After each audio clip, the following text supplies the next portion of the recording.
Hibiki was an utterly weak, ugly, useless high school dork who was hanging out with his friends, sipping tea, telling them how refined his palate had gotten now that he was an adult. His friends were flabbergasted by how pathetically cliché his Discord lines were, but Hibiki insisted that he was an adult now, and that's how they operated. But his friend Amane tells him that even though he's 16, his height is still shorter than the millimeter Peter that he was hiding. No, please don't say that. He gets a little down after she mocks his small Asian persuasion in public. But his buddy named Heike waved it off and pointed out that all the lonely older women were still into his 1 inch anyway. What did he say? Like how the girl at the bakery wants him to cream her puff, and the girl at the grocery store who always gives him free milk. Even the lonely housewife at the bento shop who only invites him for some late-night dinner, leaving the neighbors wondering with many obvious questions. Hibiki told him that it was just his imagination, but Heike lets out a deep sigh and wonders if he'll find someone to end his cherry status. Later, summer break was right around the corner, and it was the last day of school. Hibiki was walking around corridors and was just about to step into his classroom, when suddenly, a blinding light flashed in front of his eyes and ice-guys him into another world. Hi, I'm Zach, and welcome to my channel, Any King Plot. Today, we're recapping an anime with a bizarre long name called The Cocky Loser is apparently not a hero or a sage, but a dorky appraiser. If you're enjoying this series and want to dive deeper into its plot, be sure to stick around till the end of the video. Also, don't forget to subscribe, like, and share my channel, as it really helps me a lot and keeps me motivated to bring more anime recaps every week. So without further ado, let's continue the recap. He's now on an open field and is absolutely sprinting for his life. There's a monster on his tail, and he's desperately trying to convince it that his mediocre meat isn't worth eating. He swears up and down that he tastes awful, but the beast is not buying it, because the only thing it's buying right now is to clap his stinky butt. Hibiki realizes that screaming isn't going to save him, but knows there's nothing else he can do, because he literally just appeared in an unfamiliar place out of nowhere, with zero clue where he even is, while being chased by a carnivore rabbit he has never seen before in his life. Then, out of nowhere, a strange voice cuts through the chaos, announcing that it will appraise the beast. A stat screen materializes, revealing that the creature is a level 1 horn rabbit. Hibiki is completely freaked out by how clapped the voice was, but whoever it is with this ugly voice, it's way too lazy to even bother doing its job. Then the rabbit closes the gap, and right before he gets stabbed, Hibiki accidentally pulls off one of the most unintentional clutch moves in anime history. The thing's head gets lodged in his bag, and then he trips and crashes down directly on top of it, butchering the rabbit instantly with zero skill.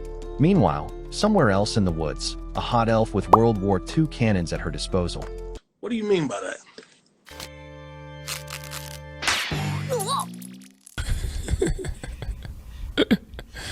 Sensational. Is wandering through the forest when a voice reaches her snake ears. It tells her that something precious has arrived, and she has no idea what that means, but she's intrigued. Her name is Amalia, and as you can see, she is absolutely drowning in level 99 personality. Back with our boy, Hibiki is trying to make sense of his situation. Still no idea where he is, no cell service, and no food. He's absolutely starving, but decides against eating the rabbit, since he never went camping as a kid, and starting a fire is completely beyond him. He also has no clue whether rabbit meat is even safe to shove in his mouth. Then the voice pops back up, announcing another appraisal. The stat screen confirms that the meat is edible, and apparently delicious in a stew. It doesn't exactly look appetizing right now, but Hibiki pockets it just in case. He's still dying to figure out where this voice is coming from. He decides to test it, pointing at a bag sitting in front of him and asking what it is. The voice obliges, appraising it immediately. The screen appears, and it explains that it's a bag of materials that simply do not exist in this world. Hibiki then looks up at the sky and asks what that is, but the voice says there's nothing to appraise. He points at the ground next, and this time it answers, and the answer is terrifying. It's called the Maze Eater, level 273, and no further details available. He thinks it's a glitch and tries again. Same result. Hibiki goes pale when it sinks in. There is something massive living underneath him. Then it hits him. Can he appraise himself? He tries it, and his own stat screen appears. It shows his name, his virgin status, and lists his job as appraiser. Hibiki is completely baffled, and what's really throwing him off is the word sitting right next to it, provisional. He fires questions at the voice, but it's as useless as him and won't answer any of them. So he asks directly what it even is.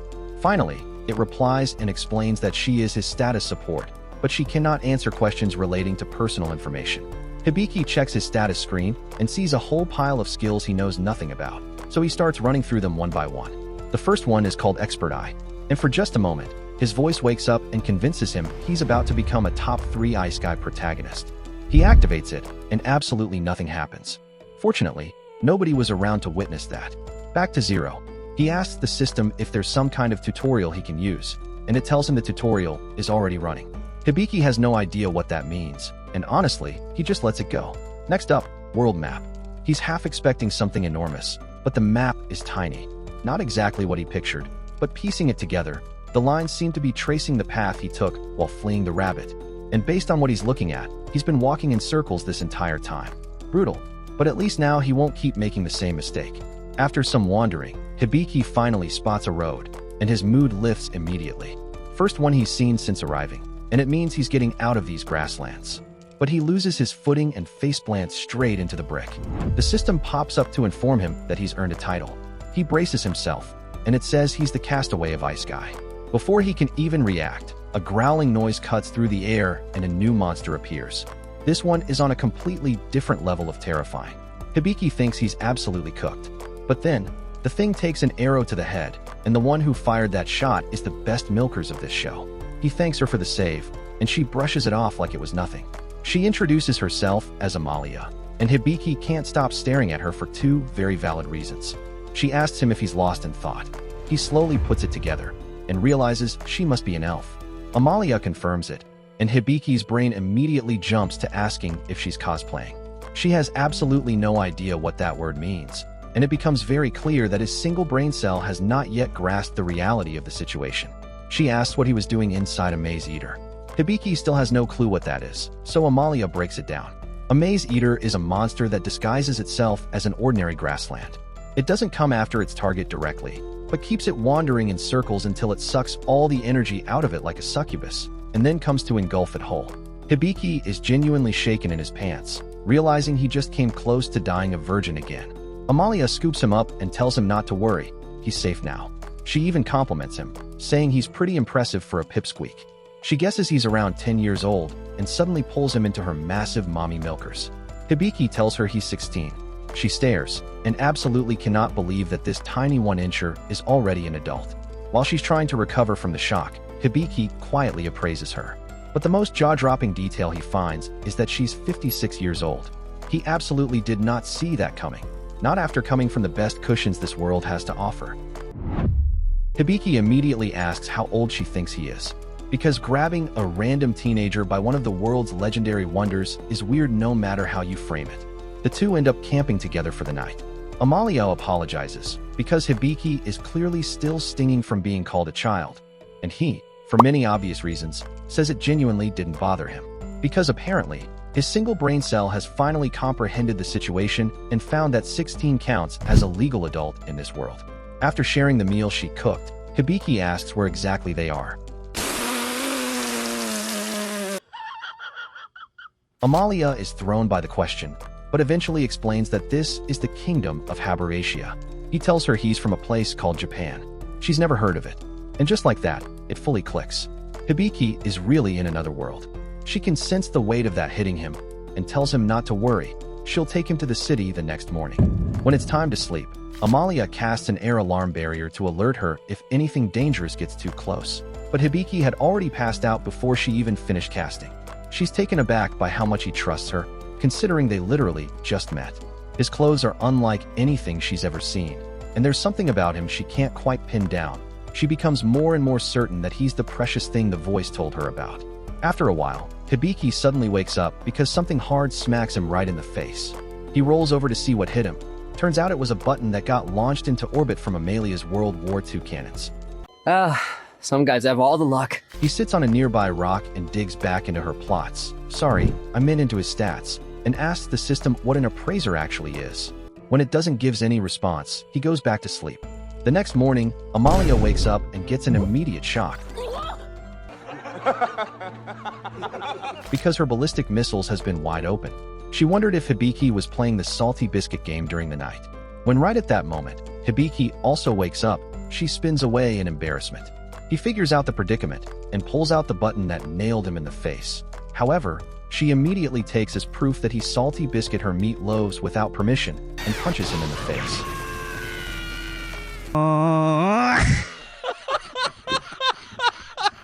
A little while later, once the misunderstanding was sorted out, Amalia apologizes, and Hibiki says he's not holding it against her, mostly because she did hand him a healing potion afterwards, so they're square.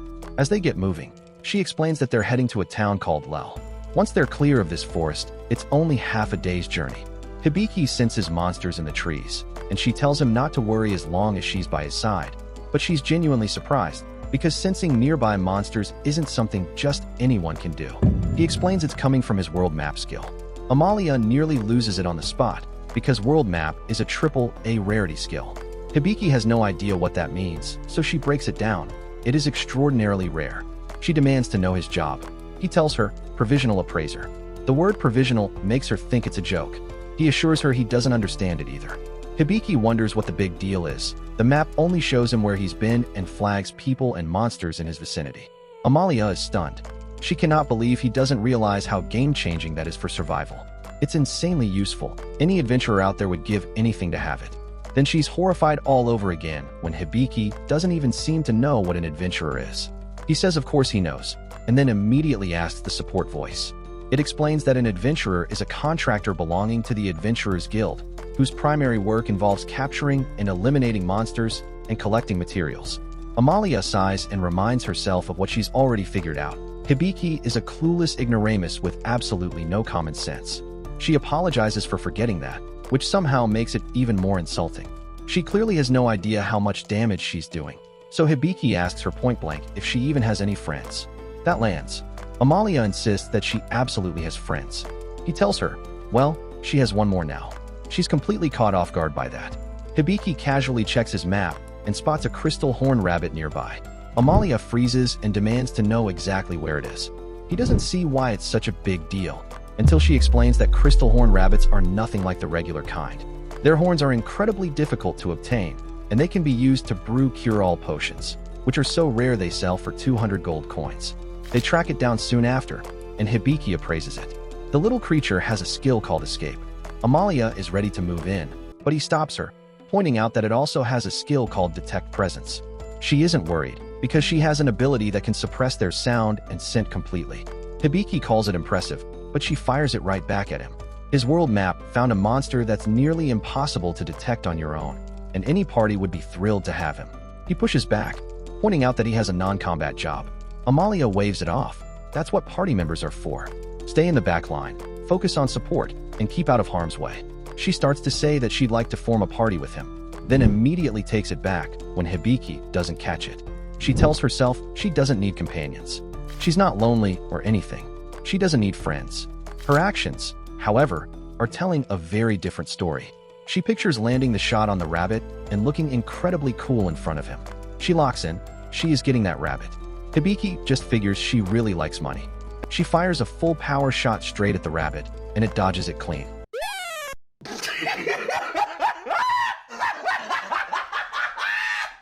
She is horrified. She cannot believe it just dodged her at full power. As long as that escape skill is active, they have no shot at catching it. Hibiki wonders if they can stop it from using the skill, and Amalia gets an idea. When the rabbit is mid-attack, it can't activate any skills. That's their window. He comes up with his own angle. If he can bait it into attacking him, it'll be completely vulnerable. She panics and says it's too risky, with no guarantee the rabbit even takes the bait. Hibiki tells her not to worry. He appraised it, and the thing is absolutely stupid. Moments later, they have it cornered, and the rabbit charges straight at Hibiki on cue. Fully exposed, Amalia lands the shot clean. It took everything they had, their magic, their skills, their teamwork, but it worked. She processes what just happened and concludes that yeah, the rabbit really is dumb. But then a darker thought follows. It went after Hibiki because it considered him the weakest target in the room. She wonders, seriously, whether he's going to be able to survive out here. Then, the voice chimes in. His job level just went up, and so did his appraisal skill level. Amalia explains that he earned experience, so his levels climbed. Hibiki argues that she was the one who actually defeated the beast, but she shuts that down immediately.